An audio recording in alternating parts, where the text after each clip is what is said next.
네, 국민의힘 전당대 상황을 짚어보겠습니다. 오늘은 한동훈 캠프의 공보단장으로 합류한 정광재 국민의힘 전 대변인 모시겠습니다. 어서 오십시오. 네, 안녕하세요. 반갑습니다. 네, 단장님 그래야 되겠습니다. 아, 예. 대변인이라는 호칭도 아직 갖고 있어서 아, 더 그래요? 익숙합니다. 예. 아, 대변인 겸 예. 공보단장을 맡고 있습니다. 네, 네. 어제 당대표 출마 선언에 함께 하셨는데 네. 분위기 좀 전해 주실래요? 뭐 저희가 예상했었던 것보다도 많은 분들이 좀 국회 소통관을 찾아주셔갖고 좀 깜짝 놀랐습니다. 물론 뭐 여러분들이 오실 거라고는 예상했는데 그렇게 많은 분들이 오실 거는 예상 못했고, 사실 한동훈 전 위원장 오기 전에 제가 들어갔는데 어떻게 하셨는지 저도 이제 그 같은 캠프에 활약한다는 걸 아시고 네. 저를 향해서도 환호해 주시는데 굉장히 좀 송구하더라고요. 위원장님이 아닌데도. 예. 하여튼 굉장히 책임감을 더 크게 느끼는 그런 출마 선언식장이 아니었나 생각합니다. 예, 당 대변인으로 현재 활동을 같이 하고 있다 말씀하셨는데, 당 대변인은 사퇴를 했고요. 여기 그 캠프 내에서 캠프의 대변인 겸 공보단장을 맡고 예. 있습니다. 어떻게 합류하시게 된 거예요? 지난주 수요일 저녁쯤에 한동훈 전 위원장께서 전화를 하셔서 자신이 갖고 있는 이야기들을 좀 하시면서 같이 했으면 좋겠다라고 얘기를 하셨고, 그때 주로 던진 메시지가 이번 출마 선언에도 많이 포함됐지만 보수 재건과 이를 통한 정권 재창출 이런 얘기들을 하셨거든요. 네. 제가 평소 갖고 있었던 정치적인 뭐 철학이나 소신 이런 것도 크게 다르지 않다고 생각했고, 결국에는 윤석열 정부 남은 3년을 더 성공시키기 위한 행보고 그것을 통해서 정권 재창출을 하겠다라는 말씀에 뭐 크게 그 동의를 해서 합류를 하기로 했습니다. 네. 전에부터 좀 인연이 있었습니까? 두 분이? 저는 그 지난해 10월부터 당 대변인을 맡았었잖아요. 그리고 또 선대위 대변인을 했었는데 네. 그 과정에서 한동훈 전 비대위원장 모시고 여러 유세 현장도 좀 다니고 이야기를 할 기회가 있었고, 무엇보다 좀 이제 저랑 연배가 비슷해요. 73년생이고 그러신가요? 75년생인데 예. 저는 우리 사회 각각의 분야에서 어느 정도의 세대 교체는 자연스럽게 이루어지고 있다고 생각하거든요. 근데 정치권은 그런 세대 교체가 조금은 좀 그걸 뭐 인위적으로 할 수는 없는 거지만 좀 더딘 게 아닌가라는 생각을 하는데, 이제 본격적으로 우리 세대들이 역할을 하고 다음 세대들에게 더 좋은 대한민국을 만들어주는데 헌신의 시기가 됐다라고 네. 생각하고 있습니다. 예. 네. 그럼 상대적으로 한동훈 전 비대위원장이 정치권 입문할 때부터 예. 이제 인연이 시작됐고 뭐 지금 그렇게 된 셈이죠. 네. 아주 그 캠프에서 그 중요한 역할을 하고 계시니까 예. 그 진짜 측근이다 이렇게 뭐 도움 받는 분이 여러 분 많이 계신 걸로 알고 있습니다. 예, 알겠습니다. 그 한동훈 위원장이 그 어제 출마 선언 자리에서 그 정치 복귀하지 않겠다는 입장을 바꿨다. 예. 예, 이런 취지의 그 설명을 했는데 네. 어떤 계기가 있었을까요? 일단 출마 선언에서 오로지 총선 패배는 저의 책임입니다라는 책임론을 저는 진솔하게 인정하고 말씀드렸다고 생각합니다. 그런데 그런 책임론에 대해서도 최근에 우리 당을 둘러싼 상황이 녹록지가 않다. 특히 총선 패배 이후의 민심이, 우리 당을 보는 민심이 그렇게 썩 우호적이지는 않다는 생각들을 많이 하신 것 같아요. 그리고 출마 선언은 제일 첫 단에 나오는 게 당정 관계에 대한 수평적 재정립이잖아요. 당정 관계가 지금처럼 국민들이 보기에 수직적으로 해서는 이게 남은 3년 또 쉽지 않겠다라는 생각들을 하신 것 같아요. 그래서 저희는 결과적으로는 저희들이 이제 건전한 긴장 관계를 유지하는 것이 남은 윤석열 정부 3년의 성공과 정권 재창출에 도움이 된다고 생각하고 있기 때문에, 일부 뭐 평가하시는 분들 가운데는 반윤의 기치를 들었다 이렇게 말씀하시는 분들도 있는데, 전 전혀 그게 아니라는 말씀을 드리고 싶습니다. 결국에는 윤석열 정부의 성공과 보수 정권 재창출, 그게 큰 뜻이 같다는 거죠. 그러니까 수직적 당정 관계가 아니라 수평적 당정 관계로 네. 가야 된다 이런 주장이시잖아요. 참 어려운 길이지만 예. 가야 하는 그러면 길이라고 수평적 생각합니다. 당정 관계라고 하는 게 구체적으로 예를 들어서 한두 가지만 좀 설명을 해 주신다면요. 가장 대표적인 게 뭐 최상병 특검법과 관련해서 대통령실과는 조금 다른 얘기를 한 거죠. 근데 이게 크게 다르다고 생각하지는 않습니다. 지금 민주당이 얘기하는 최상병 특검법안을 받자는 건 아닙니다. 왜냐하면 그 민주당이 주장하는 특검법안에는 특검을 민주당 진영에서 선정하고요. 그러니까 선수가 심판을 고르는 양식으로 되는 그런 특검이 아니라 네. 이 남아있는 의구심을 객관적으로 해명할 수 있는 사람들이라면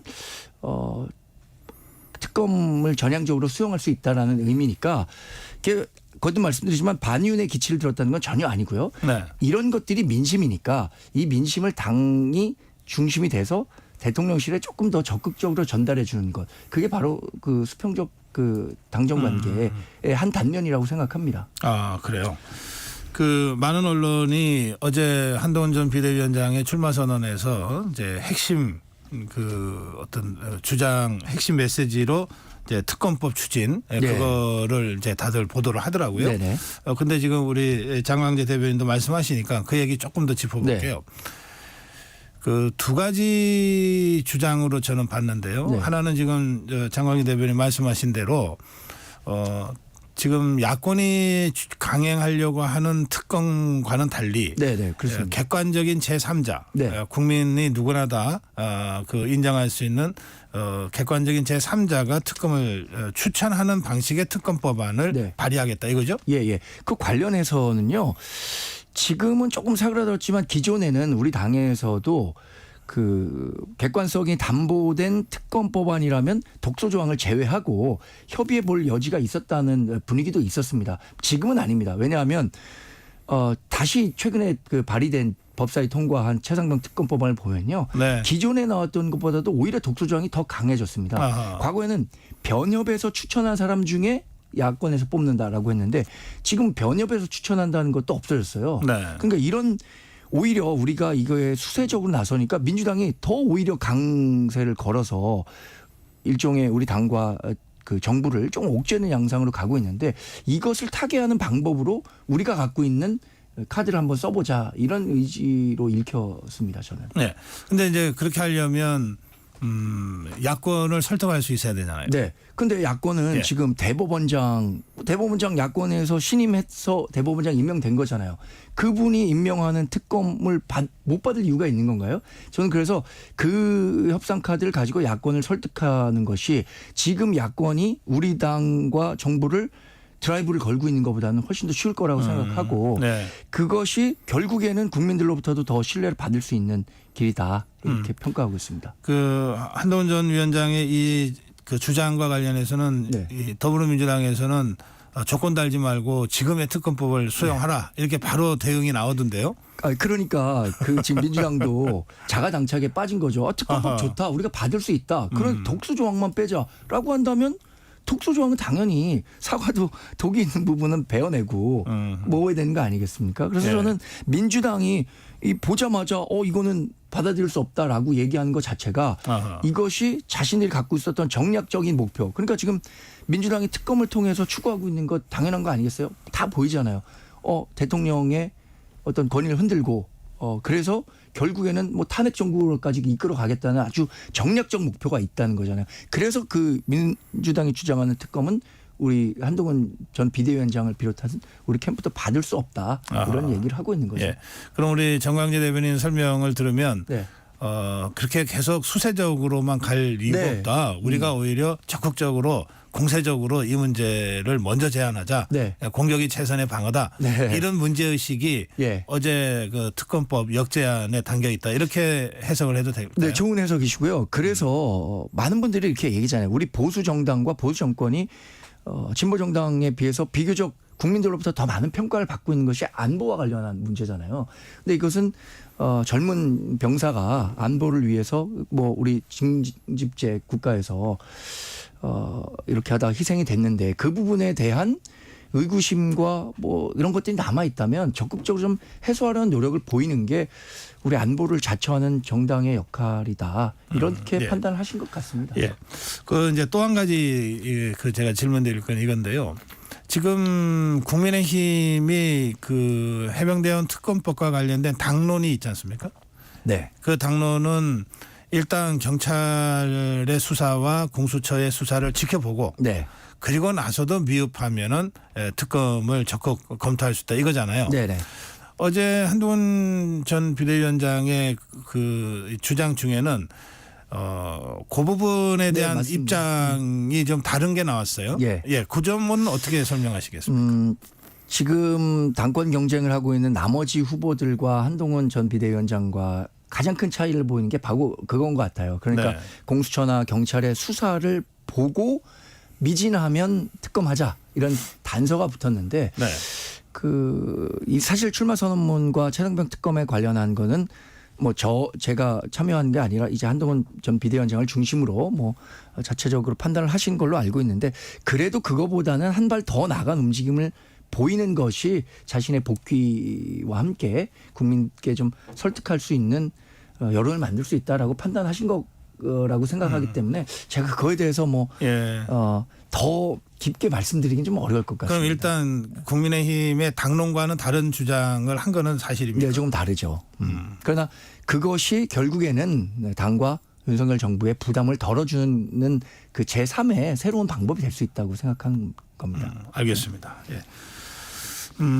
그다음에 이제 기왕의 특검 얘기 나왔으니까 네. 예, 김건희 여사에 대한 그 야권의 특검 주장도 계속 있잖아요. 네네.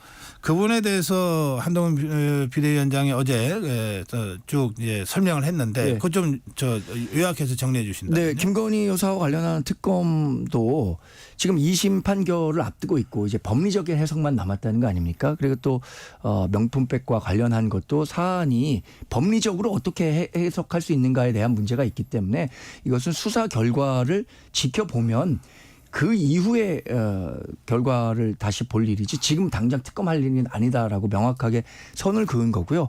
아까 최상병 특검과 관련해서도 이런 단서를 붙였지 않습니까? 법리적으로 명분적으로 이것은 당과 우리 정부가 갖고 있는 최상병 특검 법안에 대한 거부 논리는 맞다. 본인도 이제 법률가였으니까요. 그럼에도 불구하고 민심에 좀 반응하는 모습을 보여야 한다는 측면을 얘기한 거라고 말씀드리겠습니다. 네, 알겠습니다. 한동훈 전 비대위원장이 출마 결심을 최종적으로 언제쯤 한 겁니까?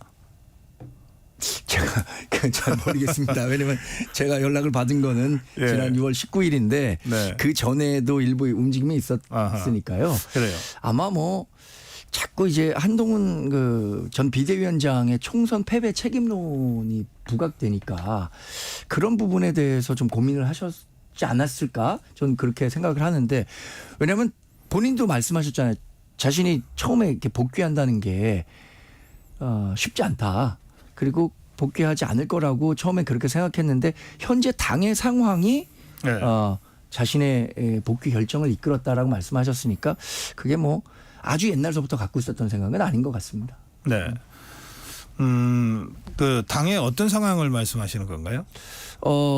원래는 복귀 생각 지금 바로 복귀할 생각이 없었는데 네. 예, 당 상황 때문에 좀 복귀가 앞당겨졌다 이런 취지의 설명을 하셨으니까 당의 지금 총선이 끝난 이후에 여전히 좀 지리멸렬하다는 표현까지는 아니지만 변화가 없다. 당이 많이 패배를 했으면 이번에 총선에서 크게 패배했잖아요. 어떤 쇄신과 혁신의 목소리를 내고 또 보수 정치를 재건하겠다는 뚜렷한 움직임이 있어야 되는데 이 움직임 자체가 없는 것에 대한 반성 아니었을까요? 알겠습니다. 그래서 출마 결심이 선 다음에 언론 보도에 따르면 네. 출마 결심이 선 다음에 윤석열 대통령과 통화를 했고 예. 그리고 윤석열 대통령이 뭐 격려의 말씀을 했다 이렇게 한동훈 비대위원장 측에서 네. 이제 언론에 알렸지 않습니까? 예. 그건 어떻게 생각하시는지요? 대통령과의 통화를 이렇게 언론에 알리고 난 다음에 대통령실이 상당히 당황했고 당혹했다 뭐 이런 얘기도 지금 후속 기사로 나왔기 때문에요.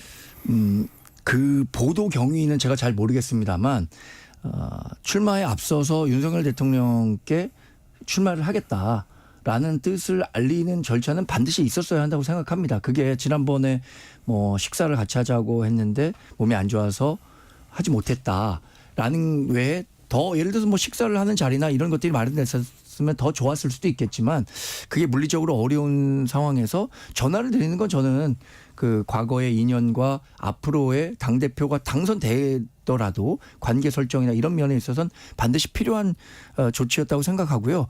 보도가 이루어진 그 정황에 대해서는 제가 잘 모르겠습니다. 예. 그 이후의 반응은 다만 이렇게 말씀하신 게 기억납니다. 대통령께서 하신 말씀을 우리가 일일이 다 전달하는 것은 무리가 있으니 그냥 격려를 해 주셨다는 정도의 문구로만 언론을 공지하는 게 좋겠다라고 네. 말씀하셨기 때문에 제가 그 역할을 했습니다. 예. 그런데 이제 그렇게 보도가 된 이후에 네. 바로 뭐 대통령과 한동훈 위원장 통화 시간이 10초밖에 안 됐는데 그걸 가지고 뭘 언론에 알리면서 마치 대통령과 문제가 없는 것처럼 그렇게 설명하려고 그러냐라고 하는 식의 비판이 바로 나왔잖아요. 근데 저는 또 그 보도도 어디서 나왔는지 모르겠어요. 그것도 뭐 이른바 친윤이라고 하는 분들 네. 중심으로 보도가 나왔을지 모르겠지만 네. 어제 말씀하신 것 중에 그래도 서로 덕담하는데 10초밖에 안 했겠느냐라는 한 전 비대위원장의 말씀이 있었거든요. 네. 그래도 뭐 그거보다는 더 통화하셨을 거고. 네. 예.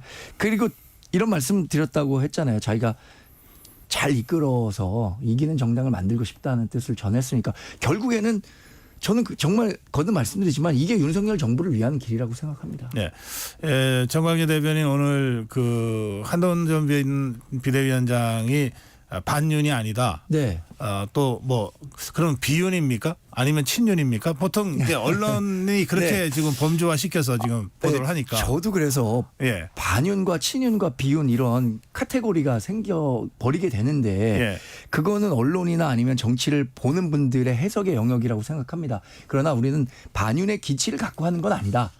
그게 건전한 긴장 관계를 조성하는 데 있어서 그런 평가가 나올 수 있다는 부분은 뭐 어쩔 수 없는 거죠. 그러나 적어도 뭐 각을 계속해서 세우겠다 이건 아니고요. 민심을 정확히 전달하는 그런 창구가 되겠다. 이 정도만 좀 봐주시면 좋을 것 같아요. 그 점 관련해서는 어제 출마 선언을 한 원희룡 전 네. 장관이 레드팀 얘기를 네. 하지 않았습니까? 민심을 정확하게 전달하기 위한 레드팀을 운영하겠다. 공식적으로. 그 점은 어떻게 평가하십니까? 그러니까 원희룡 전 장관도 그게 반드시 필요하다고 생각하니까 만든다는 거잖아요. 우리도 큰 틀에서는 그런 역할을 하는 당의 역할이 필요하다고 생각하고 있습니다. 만약에 이번 선거 결과가 어떻게 나올지 모르지만 이번 선거 결과에서 우리 그 한동훈 전 비대위원장이 당대표가 된다면 그런 민심들이 반영된 결과라고 생각할 수 있을 것 같습니다. 네. 지난 한두 달 동안 대다수 언론이 그 어대한이라는 단어를 사용하면서 네. 이른바 한동훈 대세론을 이제 그 예. 보도를 해왔거든요. 예. 그 어떻게 생각하세요, 정광재 대변인은?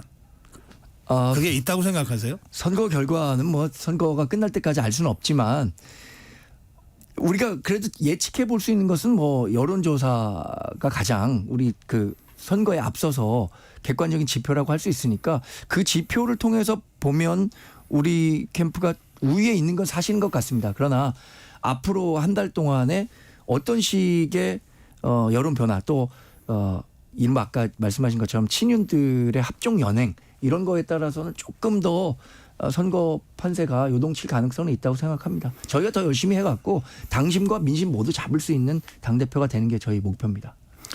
예, 저는 그 국민의힘에도 어대한이 있듯이 더불어민주당에도 어대명이 있다. 이게 언론이 그렇게 보도하는데 저는 사실 이 어짜는 제가 정치평론을 하는 입장에서는 참 안 좋은 단어다 이렇게 네. 생각해요. 이게 말하자면 어차피란 뜻이잖아요. 네. 아니 어차피가 어디 있습니까? 그러니까 참여하지 않는 사람 뭐 이런 예, 그 선거에서 다 포함하니까요. 해보나 마나 이런 선거는 사실 선거가 아니잖아요. 네. 그래서 이게 이제 언론에서 보도를 한 건지 아니면 나름 각 캠프에서 일종의 전략으로 이런 것들을 대세론을 전파하기 위해서 쓰기도 하는데 네. 어느 쪽인지는 모르지만 어쨌든 이 어대 뭐라고 하는 이 그 용어나 네. 이 분위기가 그렇게 본인들에게나 이 당을 위해서나 이게 좋은 건 아니다. 개인적으로 그런 생각합니다. 저도 굉장히 예. 공감하고요. 그래서 저희는 여튼 다른 분들이 어떤 전략과 전술을 통해서 캠페인을 진행하는 거에 개념치 않고 저희 네. 나름의 플레이를 통해서 국민들과 그러니까 당심과 민심 모두 얻을 수 있는 그런 캠페인을 좀 하려고 많이 노력하고 있습니다. 예. 정광재 대변인과 예. 지금 말씀 나누고 있는데요. 지금 시간이 한 30초 남았어요. 네. 마무리 한 말씀 제가 부탁드릴게요. 저희는요. 변화의 시작을 알리고 있습니다. 그것은 보수 정치의 재건을 통해서 지금 어쩌면 우리 정당을 지지하고 있는 분들이 이러다가 혹시 보수 정권 재창출을 못하는 거 아니야?라고 걱정하는 분들이 있는데 그런 우려를 불식시키고 윤석열 정부의 성공과 또 정권 재창출 이 두 마리 토끼를 한꺼번에 같이 잡는 캠프가 되도록 하겠습니다. 예, 오늘 말씀 잘 들었습니다. 네. 한동훈 캠프에 합류해서 한동훈 캠프의 공보단장 겸 대변인으로 이제 활동하고 계시는 정광재 전 대변인과 말씀 나눴습니다. 고맙습니다. 네, 고맙습니다. 네, 정격시사 1부 여기서 마무리하겠습니다.